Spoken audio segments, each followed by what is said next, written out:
Welcome back to the CNT podcast. My name is Tommy Terrio, and I'm here with Justin Yormark. And today we have our guest, Steve Willits, on. So Steve is the radio broadcaster for the Everett Aquasox, and he's also the on-field personality. I think your official term is sideline reporter. I've got a few titles actually, but on-field MC, I believe, is what the title is with the Aquasox. Yeah, I like it. Mm-hmm. So thank you for joining us. Thanks for having me today, guys. Appreciate it. So we each have some questions that we came up with. So our first one is, how did you get to where you are now? How did I get to where I am now? In terms of with the Aquasox or just in general? In general and with the Aquasox, kind of both. Okay, well, I actually didn't start broadcasting until a little later in life. I started in 2012, and mainly it was because my alma mater, Mount Lake Terrace High School, decided that they wanted to start broadcasting sporting events, and they had a group of high school students that were ready to go and willing to work behind the scenes, but they didn't have anybody to actually be in front of the camera and to do the actual play-by-play. And a friend of mine was the head coach. I was already going to quite a few of their games to support him, and they asked me to broadcast 10 football games over the course of 10 Fridays, and I thought that was going to be it. And one thing kind of led to another. I had a lot of fun with it. Apparently, they liked what I was doing. I kept getting asked to do more and more in terms of taking on other sports at the school, and that led to the school district getting involved, and we started broadcasting sporting events for all of the school district sports, and from there, it just kind of took off. I kept getting asked by the Everett Herald to be the moderator for a podcast they were doing on a weekly basis for high school sports, and that led to doing some work with KRKO, and one thing led to another, and I'm still doing quite a bit of that. I still do high school sports, still working with KRKO in terms of co-hosting a radio show during the school year called Prep Sports Weekly that runs on Monday nights. A little shameless plug there for us. Still do sideline reporting for them. Still broadcast a lot of high school sporting events. And Tall Tom Lafferty, who is my co-host on the Prep Sports Weekly show, as you guys probably know, he's been the public address announcer for the Everett Aquasox / Everett Giants baseball team going all the way back to 1984. And they needed somebody to do the on-field hosting in 2017. At least they needed a backup. They had somebody who was willing to do about 60% of the games and wanted to know if I wanted to do the other 40%. And I did those in 2017, and here we are. The guy who was doing them before me ended up relocating back to his home state of Michigan at the end of the season. So they asked me to do all of the games. And so I started doing that in 2018 and 2019. Of course, we didn't have a year in 2020. And then this past season, Pat Dillon, who was the longtime on-air voice of the Aquasox, who has been doing play-by-play for the team for 25 years.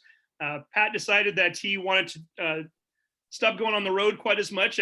For this season, he didn't want to go on at all. He wanted to stay home with his family and needed to be there for them. And just the fact that we were going with an extended schedule also, I think, factored into that, and asked if I would be willing to do the road games. And lo and behold, I picked up another responsibility with the Aquasox. So that's kind of a long answer for you there, but there we go. I forgot to bring my sticky notes to write all that stuff down, but I'll try to remember it all. Yeah. And so I guess that leads into the next question. Like, what's your favorite part of what you're doing, specifically with the Aquasox? Mm-hmm. Well, that's a good question. I think I love it all, right? I mean, I like variety. I like to do different things. I don't want to necessarily get pigeonholed into doing just one particular thing. And I think that's what I really enjoy about the Aquasox gig right now, is that the job on the nights of home games is different from the job on the road.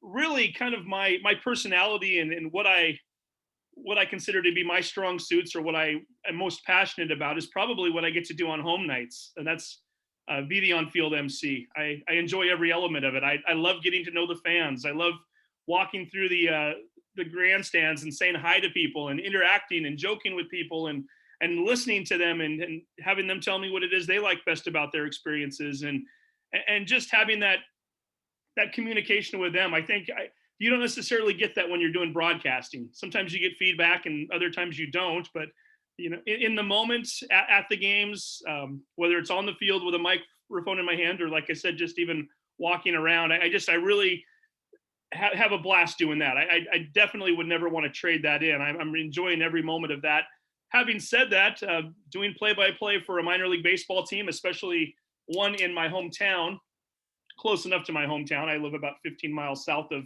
downtown Everett, but certainly in my home county, and a team that feeds into my favorite pro team, which I grew up rooting for.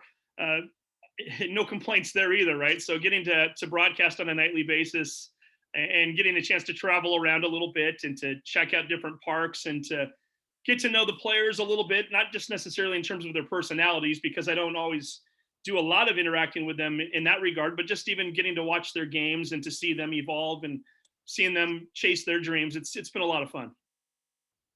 That's super cool.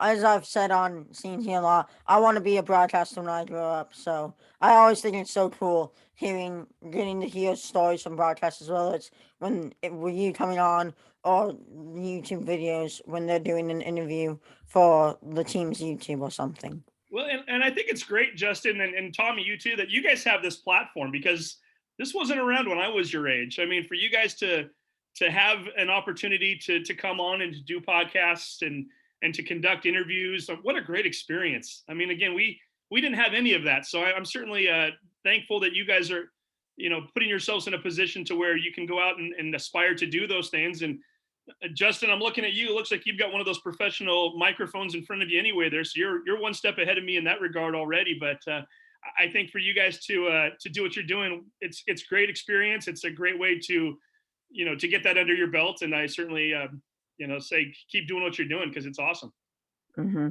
Tommy does have one. It just, I have Yeah, a I little just keep bit it off. I just keep it off to the side. Off to the side. Okay, fair enough. He does have one.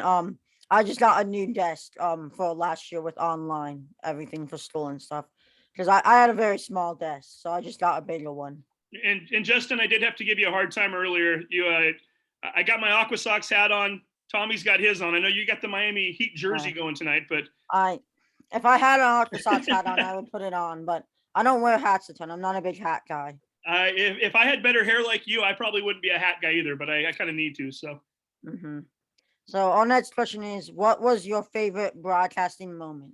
Oh boy, that is hard. I've had so many, and again, it gets back to being having that desire to do a variety of things. And I've broadcasted so many different sports and at various levels and different types of tournaments, and each one has just such a different meaning. I mean, it's like anything else in life. A lot of times, some of the things that you do earlier on are always going to have a little more of a special place in your heart, just because you're in that honeymoon phase where everything's so new and you're kind of bright-eyed. And I think back to the first year that we were broadcasting, and it was just for Mountain Lake Terrace High School, and just being able to do some of those things.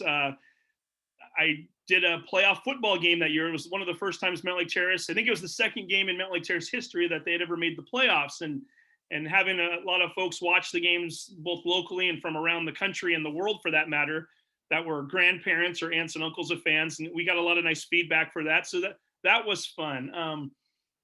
Broadcasting in the Tacoma Dome for the first time during a state basketball tournament, things like that. I mean, we covered a softball state tournament back in 2013, and down into, I guess that would have been down in Lacey, 5 different fields. And every time the game would end, we were covering 2 teams, Mount Lake Terrace and Meadowdale, for the Edmond School District. And every time one game would end, we'd have to quickly break down the equipment and head over to another field and start doing the second game. And a couple times we got over there right as the game was starting, so we were slow to get lineups, and I was trying to write down lineups in between innings and just trying to kind of fly by the seat of my pants and call the game. And as crazy as it was, and I'm sure it didn't come over as prepared as maybe other games that I've broadcasted, there was still something that was just kind of organic about it and fun. And and then of course, I mean, doing Aquasox games and following that team this year. And my goodness, I mean, you talk about an experience for me to come in on my very first year. And there was a time, and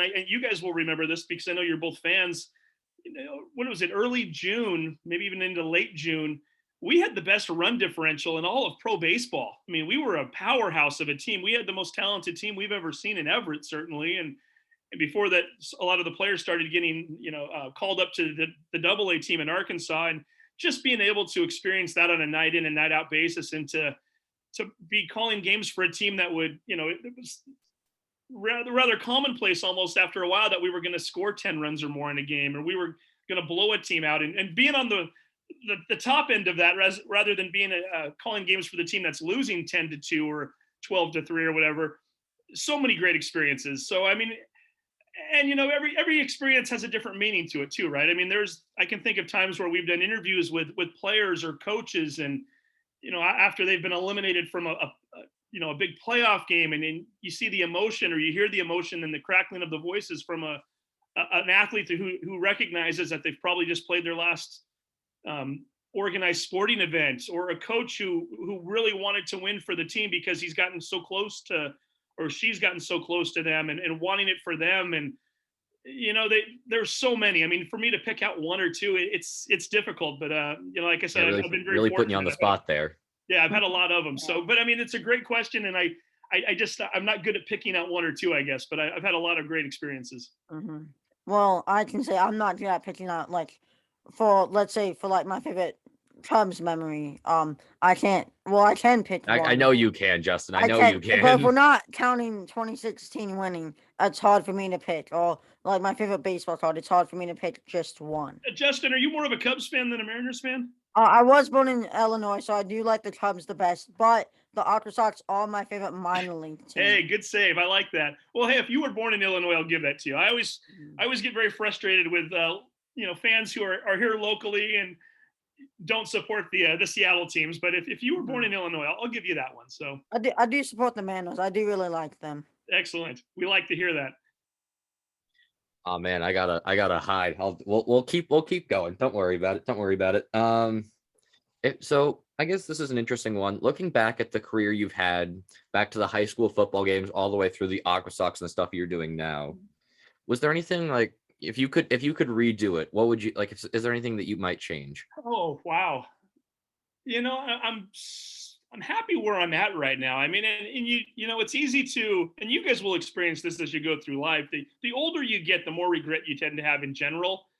So certainly, I think there are some of those along the way. I think in terms of what's transpired over the last 9 or 10 years, I don't know that I would change a thing, just because, if you make one different turn down a road, you might end up in a different spot, and it may not necessarily be better. I mean, the old phrase that the grass is always greener on the other side, it's not always the case. So, maybe from the standpoint of would I have liked to have maybe gotten into broadcasting at an earlier age? Perhaps. I think that might be my one regret. But again, if ESPN came calling right now, I mean, obviously you'd be a fool not to take the call, but I'm a Snohomish County guy. I'm happy with my life. I like my lifestyle. I like the people that are in my life and who I'm involved with, and I like where I'm at. So, I mean, I don't know that I have a lot of regrets or a lot of, I haven't really taken the time to look back and say, yeah, I would have rather done this, or I wish I wouldn't have done that. And each experience, positive or negative, I think I've grown from it. And I don't know that I have too many.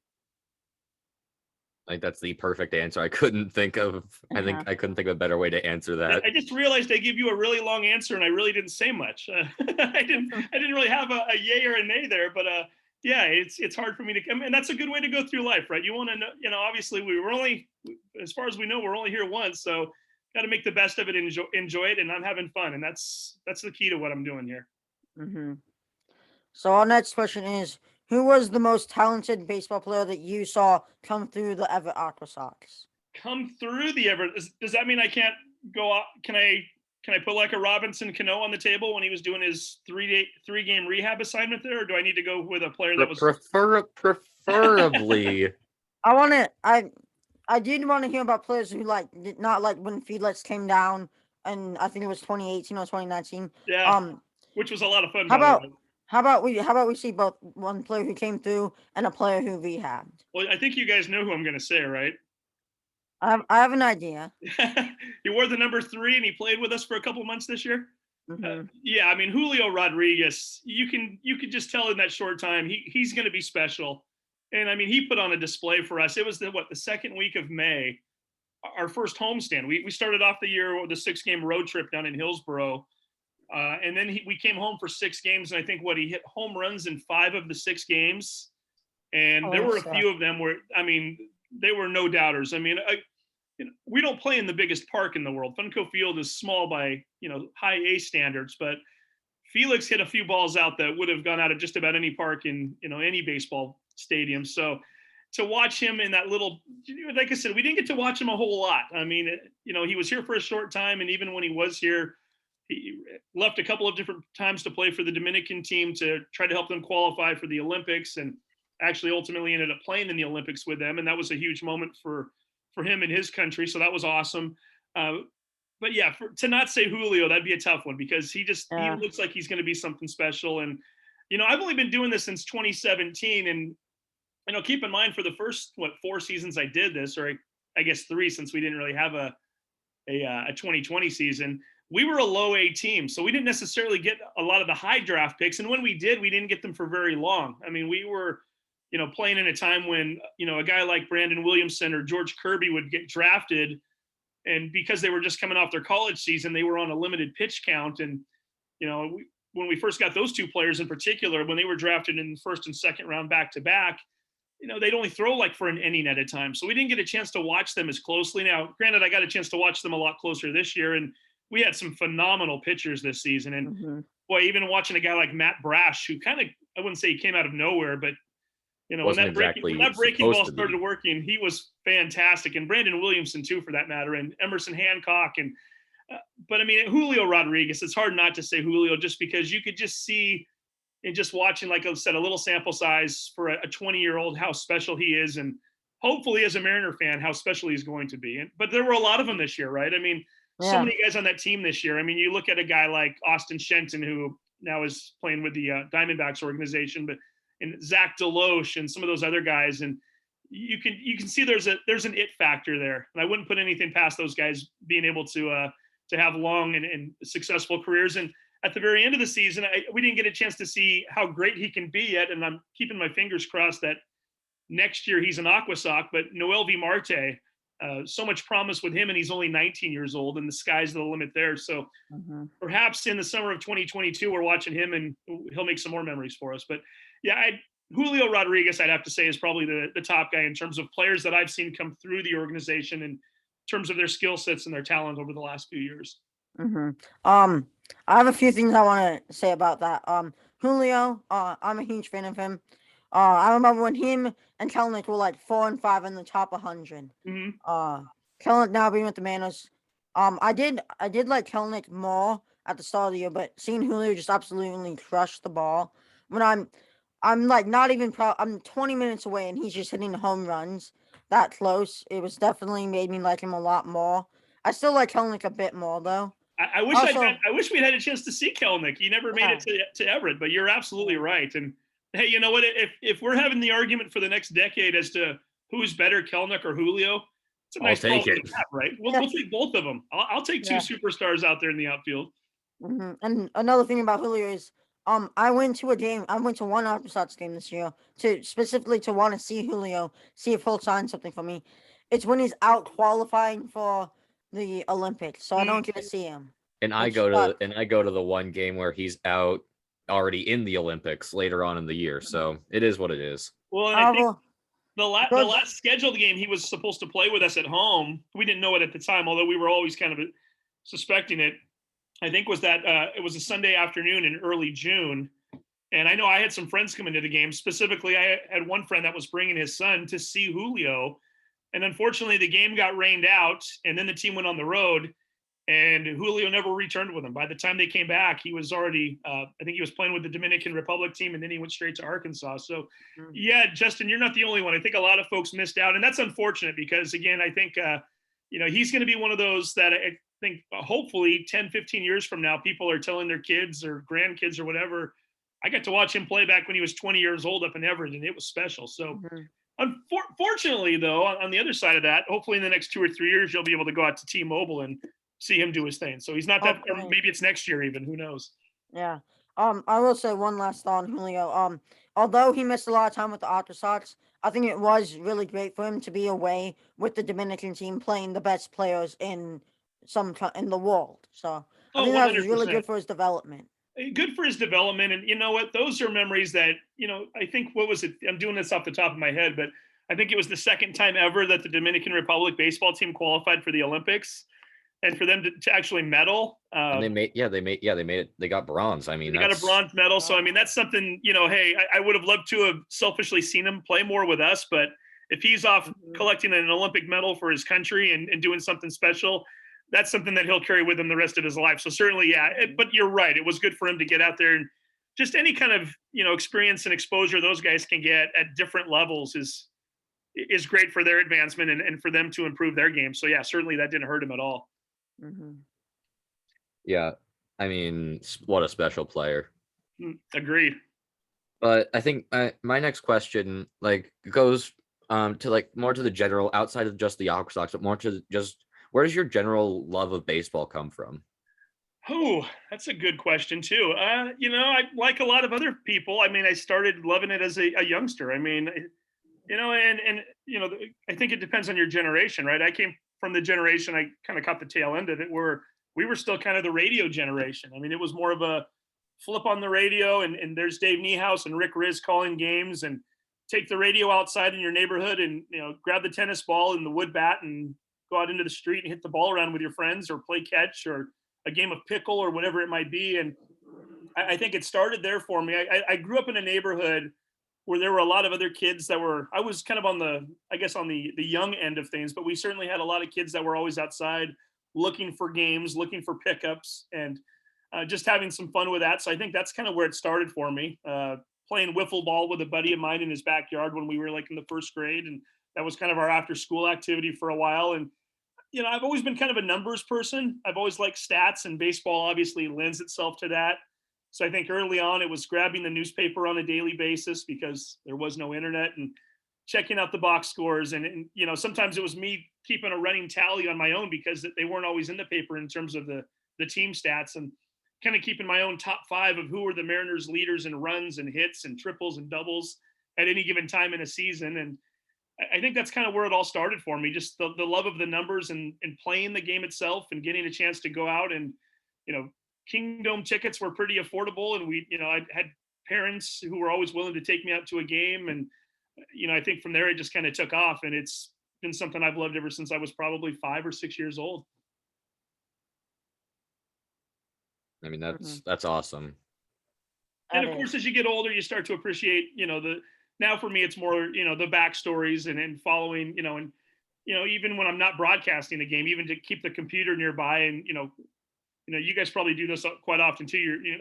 Somebody steps up to the plate, or maybe you're even watching a playoff game now and you're not sure who it is, and you Google the guy and find out, what his background is, or where was he drafted, or what kind of stats did he have in the minors. And, I think that just makes it that much more excitable for me, and being able to interact and engage that way. And, obviously it still kind of comes back to the stats, obviously, but just to kind of find out who these players are and who they are as people. And, like I said, following their successes and especially at the minor league level, watching them, escalate and climb through the system. So it's been a lot of fun. So the next question is, who is your biggest inspiration? In terms of broadcasting, or just in general? In general.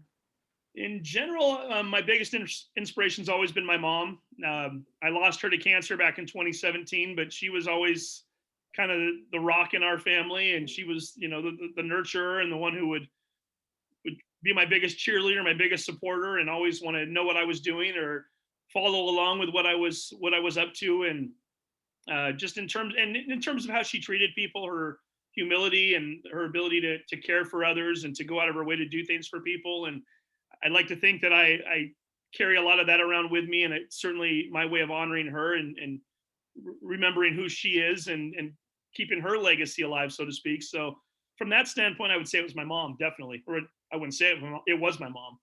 It still is. Awesome. I love that kind of story. So going back one little bit more about baseball, and this is more, again, going back a little bit more general view of baseball. So you've been following it for all sorts of purposes. You've followed it, I mean, for so long. You've seen so many rules, so much stuff happen. But is there anything you would change about the game, its marketing scheme, its rules? Is there anything about that you would change? I'm not one that gets too worked up about the rules. I know there are a lot of people out there that do. Hey, that's me. Are you one of them? What's your biggest pet peeve about baseball? I think for Are you a me, stiff guy? I mean, I mean, I'm cool with that slow pace, but I feel like when it takes 2 minutes to throw, Mhm. if there's 2 minutes of time in between two pitches in a playoff game, it feels excessive to me. And Tommy, when you guys first asked me that question, that really the one thing I could come up with, and I thought you were going to go down a different road, but the one thing that I could come up with was the timing. And we're starting to see that in other minor leagues right now. We didn't do it in the High A West League last year, and the Aquasox, we had some long games. I mean, we had some 3-hour, 30-minute plus games, and it does drag, not only for the broadcaster or for the folks that are working in the stadium that night, but for the fans who are sitting in the seats, the fans who are listening at home, whoever it might be. I would like to see the game sped up. I would like to see a pitch count or a clock put on the pitchers. That's probably my one real change. I know a lot of people don't have pet peeves about the whether or not you should be able to shift over for batters. I'm kind of the belief that if they don't respect you enough and they want to shift everybody to one side of the field, learn to hit to the other or lay down a bunt, really put it over on them and make them adjust. I'm a football fan. I love football. It's probably, to be honest, it's my favorite sport. Teams are allowed to pull, you can pull your linebacker off the field and put in an extra defensive back and go to a nickel package or a dime package. And it's the offense's job to adjust, right? So kind of feel that way about baseball. They're allowed to have X amount of players on the field and let them put them where they may, and you make the adjustment. So I've never had an issue with that. Mixed feelings about the whole starting a runner on second base in the extra innings. There's a part of me that likes it because I like the fact that it does speed up the game, and the days of the 16 or 17 inning game for the most part are over, especially when we're talking about speeding up the games and having to go through extra pitchers, and having seen firsthand now what it's like when an organization, and we've certainly been there at times this year, where suddenly your bullpen starts to get overworked and tired, and all of a sudden you're struggling to figure out how many arms you have left to use on any particular night or during a series. So there's a part of me that doesn't mind that as much. I mean, that I still kind of like the purist in me obviously doesn't, but I don't really have too many qualms about it. So I guess, yeah, if you gave me one chance to change one thing, it would be probably the putting the clock on the pitcher. I guess the other thing, if I had to come up with one more, I wish the National League had a designated hitter, but then again, I'm a fan of an American League team, so it doesn't bother me as much. I like the strategy that has to go into, do you want to bat your pitcher in the fifth inning, or do you want to go to the bullpen? But at the same time, it doesn't hurt to have a little bit of offense. And I hate it when you're putting together a nice little drive there in an inning, and all of a sudden it comes to a screeching halt because the pitcher who's batting 120 comes up and there's nowhere to go with him. So I don't know. I mean, I guess the clock would be the only thing that I can really think of. But So I just want to say this. My one thing would be not to abolish the runner on second, but to do kind of something similar to hockey, where if it's tied after the three quarters, they have a overtime total and then to a shootout. What I think baseball should do is 9 innings. If it's tied, 2 innings of regular baseball, no runner on second.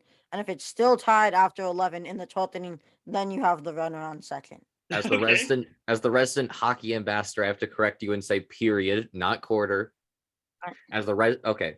But I'm curious, Steve, where did you think I was going with rule change? You said you thought I was going to do something else. Generally, when people say they like to see something different with baseball rules, it usually has more to do with, well, the shift has obviously become a big one. The runner on second base.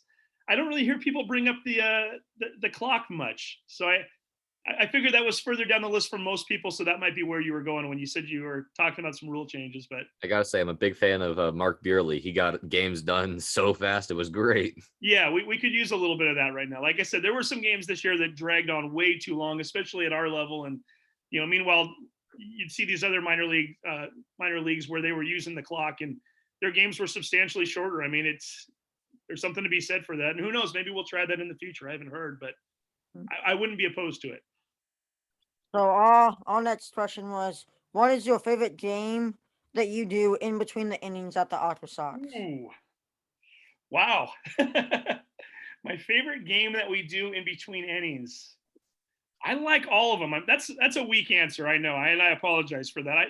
I don't know that I have a favorite per se. I mean, there's each one has its own special place for me, and I mean, obviously they're the ones that are on the field. I think the regular ones are the pizza box toss, which we tend to do during the second inning, where contestants are throwing pizza boxes into a fishing net and trying to see which team can get 8 pizza boxes into a net. That's always a fun one. Of course, we do that's Major League Pizza. I got to throw them their little sponsor throw out there. And then, of course, we do the Tulalip Resort Casino dice toss that we do in the 6th inning on almost every nightly basis, which is fun. But I mean, we kind of already know the outcome of that one, generally speaking. But the fans tend to get into it. I like doing things up in the stands too. I mean, we do it. I do a trivia contest where I'll ask a trivia question every game, and I generally come up with the trivia questions. So, and I like to get creative with those, and I probably put way more time into them than I need to, but I like to be a little original and ask some unique questions. And I like to think that if I do it right, it's one thing to ask easy questions, which everybody in the ballpark can get the answer to, but I think it's even more meaningful if you get people kind of buzzing and talking about the question afterwards, or, you ask a tough question that, people kind of come away from it going, oh, I didn't know that. And then, as you're walking around throughout the course of the night, somebody will make a comment about how I would have never guessed that was the Boston Red Sox, or I would have never said Alvin Davis, or, so I like doing things like trivia.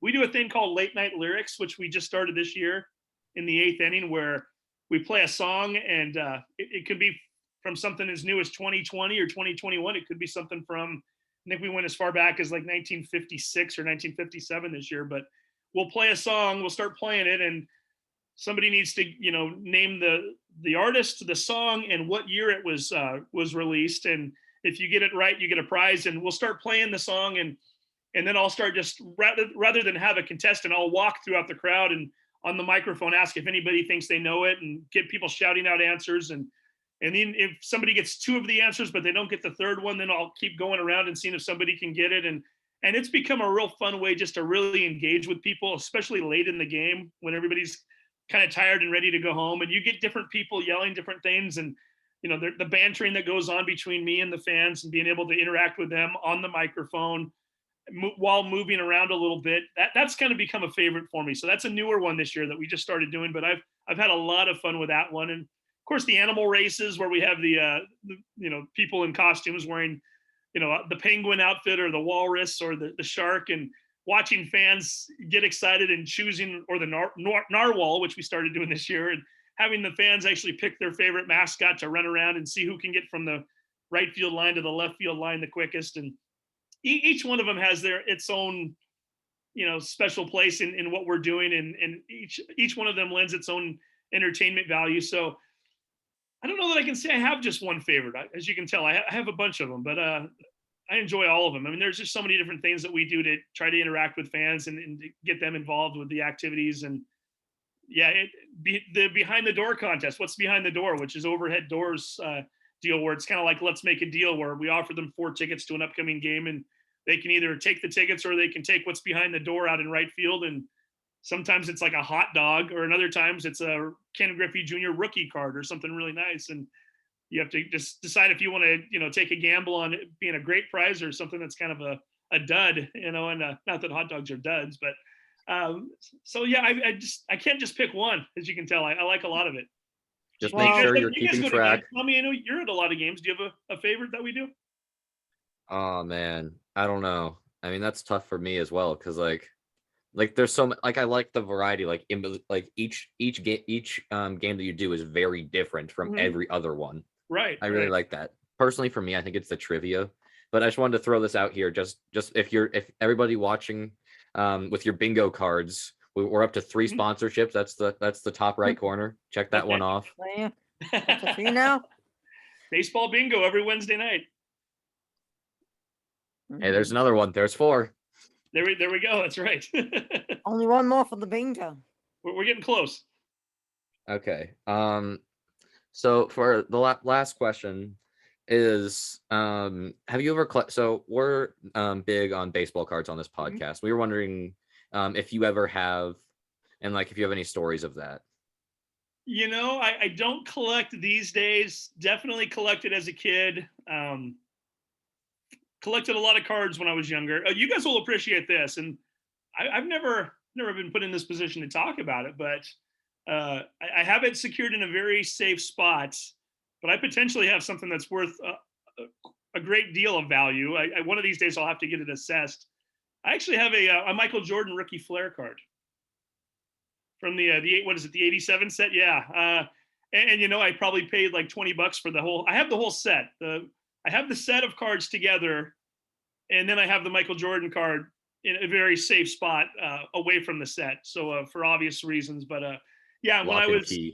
when I was younger, when I was a teenager, I would even use my, I had a paper out back in the day. Used my paper out money. Also worked for the Sonics when I was 14 years old. There's another podcast for you right there. But would use my money that I was making in high school to buy trading cards, and a lot of times I would buy the sets, the football sets, whether they were, Flair or Topps or whomever. Actually, I guess back in those days, it was more like Topps and Donruss, and basketball, there weren't very many cards out there at the time. And Flair started doing them after not having cards for years and years, and was a big NBA basketball fan. So I bought the Flair set and bought a nice case to put them in, and put all my cards in there and kept that for years and years. And at times it was stored away in a box in the closet somewhere. And all of a sudden, a few years later, and it wasn't actually that far down the road. I remember even in high school, a friend of mine trying to buy the Jordan card off me and was offering me a few $100, and I turned it down, thankfully. But yeah, so that's a card in a set that probably not going to be getting that out of my hands anytime soon. But like I said, every time I go on the internet or I'm looking at, again, I'm not a huge card collector at this stage of my life. I just have what was around from back when I was a kid. But every so often I'll jump online and just kind of try to get the temperature as to what the cards are going for these days. And some of those numbers are kind of eye popping. So again, one of these days, it hasn't been hardly touched at all in the last 30 something years, but one of these days I'll have to get it assessed and find out exactly what it is I'm holding on to. But again, it's in a very safe and secure spot, but I do own one. So that's kind of cool. That is very cool. And with how popular cards are right now, it's probably at its all-time peak in value. Oh, don't think I haven't thought about that. Yeah, because you're right. I mean, it's such an industry right now, right? I mean, you guys know better than I do it.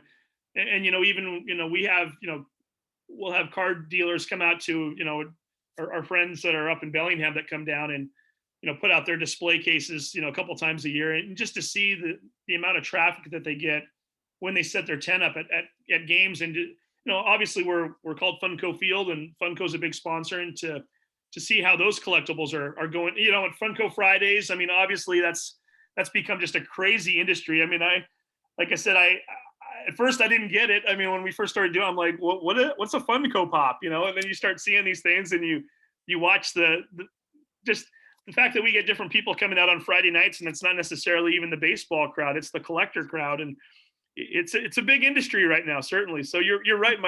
My Jordan card might be worth more than ever, but for the time being, I'm holding on to it. I personally, being from Chicago, if I had one, I would never trade or sell it. Yeah, if the price was right, though, I might have to think about it, because again, it's not like it's something that I'm putting on a wall or looking at on a daily basis. I'm just kind of right now keeping it in a safety deposit box. But yeah, one of these days I might have to just kind of start looking around and going, okay, would I rather have the money for that? But then again, who knows? Maybe it keeps going up in value, right? So maybe it's my nest egg for when I get old.